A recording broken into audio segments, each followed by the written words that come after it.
ini kami pemerintah Kota Banda Aceh dan Baitul Mal menyerahkan sebuah rumah kepada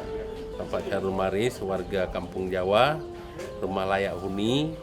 dan ini adalah bentuk daripada perhatian daripada pemerintah Kota Banda Aceh terhadap warga yang kurang mampu, dan juga adalah melanjutkan amanah daripada penyetor zakat, ya, dan infak dan sedekah pada Baitul Mal Banda Aceh. Ngalon Syarul Maris, umur 60 tahun, warga Kampung Jawa,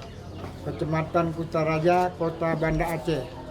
mengucapkan terima kasih kepada Bapak Wali Kota dan para Amir Baitul Mal Kota Banda Aceh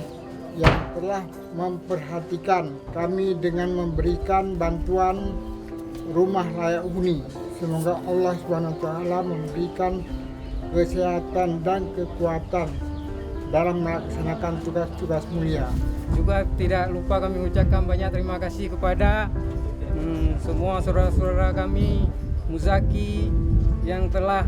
rela menginfak sedekah dan zakatnya melalui Baitul Mal Kota, sehingga pembangunan rumah yang sangat sederhana ini bisa terlaksana dengan lancar tanpa hambatan apapun.